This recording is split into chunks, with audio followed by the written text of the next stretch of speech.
जय श्री राम दोस्तों, आप सभी को हमारे YouTube channel knowledge for you में स्वागत है। माघ महात्म्य षोडशोध्याय। श्री गणेशाय नमः। कार्तवीर्य कहने लगा कि हे भगवान, वह राक्षस कौन था और कांचन मालिनी कौन थी? उसने अपना धर्म कैसे दिया और उनका साथ कैसे हुआ? हे ऋषि, अत्रि ऋषि की संतानों के सूर्य, यह कथा सुनाकर मेरा कौतूहल दूर कीजिए। तब दत्तात्रेय जी कहने लगे कि राजन, इस पुरातन विचित्र इतिहास को सुनो। कांचन मालिनी नाम की एक सुंदर अप्सरा थी जो माघ मास में प्रयाग में स्नान करके कैलाश पर जा रही थी। तब उसको मार्ग में जाते हुए हिमालय के कुंज से एक घीर राक्षस ने देखा। उस सोने जैसे तेज वाली, सुंदर कटी वाली, बड़े बड़े नेत्रों वाली, चंद्रमुखी, सुंदर केश और पीनपयोधर वाली सुंदर अप्सरा को देखकर उस राक्षस ने कहा कि हे सुंदरी कमलनयनी, तुम कौन हो और कहां से आ रही हो? तुम्हारे वस्त्र और वेणी भीगी हुई क्यों है?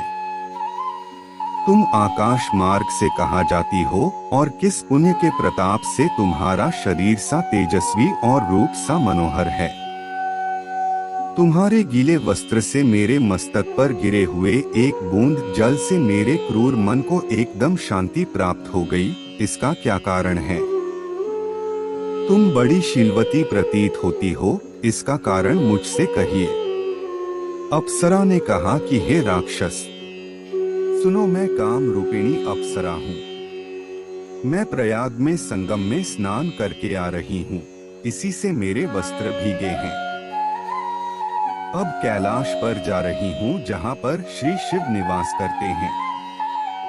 त्रिवेणी के जल से मेरी सब क्रूरता दूर हो गई, जिसके पुण्य के प्रभाव से मैं इतनी सुंदर और पार्वती जी की प्रिय सखी हुई।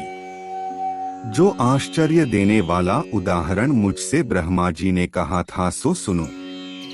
मैं कलिंग देश के राजा की वेश्या थी, रूप लावण्य और सुंदरता में अपूर्व थी। मेरी सुंदरता पर सारा नगर मोहित था और मैंने अनेकों प्रकार के भोग भोगे। अनेक प्रकार के वस्त्र और आभूषणों की घर में कोई कमी नहीं थी। कई कामी पुरुष आपस में स्पर्धा ही से मृत्यु को प्राप्त हो गए। इस तरह उस नगर में बड़ी सुंदरता से यौवन व्यतीत हुआ और मैं वृद्धावस्था को प्राप्त हो गई। तब मेरे मन में विचार उत्पन्न हुआ कि मैंने अपनी सारी आयु पापों में ही व्यतीत कर दी। धर्म का कोई कार्यदान, तप, यज्ञ आदि नहीं किया, शिव या दुर्गा जी की आराधना नहीं की, न कभी भगवान विष्णु का पूजन किया।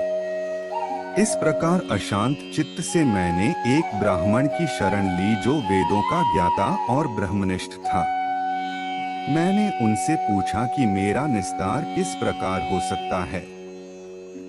महाराज, साधु सज्जन अच्छे और बुरे सभी पर दया करते हैं, इसलिए मुझ दीन पर भी कृपा करके मुझ कीचड़ में डूबी हुई को पकड़कर उबारिए। क्षीर सागर क्या हंस को ही दूध देता है, बत्तख को नहीं देता? तब वह ब्राह्मण राजा का पुरोहित इन सब बातों को सुनकर मुझ पर दया करके कहने लगा कि तू ब्रह्मा के क्षेत्र प्रयाग में जाकर माघ मास में त्रिवेणी संगम में स्नान कर, परंतु मन में अशुभ क्रिया का विचार नहीं करना। पापों के नाश के लिए महर्षियों ने तीर्थ स्थान से अधिक और कोई प्रायश्चित नहीं बतलाया। प्रयाग में स्नान करने से तू अवश्य पवित्र होकर स्वर्ग को जाएगी। हे भामिनी, पुराने समय में गौतम ऋषि की स्त्री को देखकर इंद्र ने काम के वशीभूत होकर कपट वेश में उससे भोग किया था।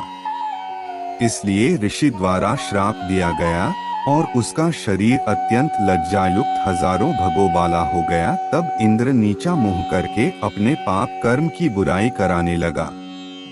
मेरु पर्वत के शिखर पर स्वच्छ जल वाले सरोवर पर एक स्वर्ण कमल से भरे हुए कोटर में घुस गया और अपने पाप को धिक्कारता हुआ कामदेव की बुराई करने लगा कि यह सब पापों का मूल है।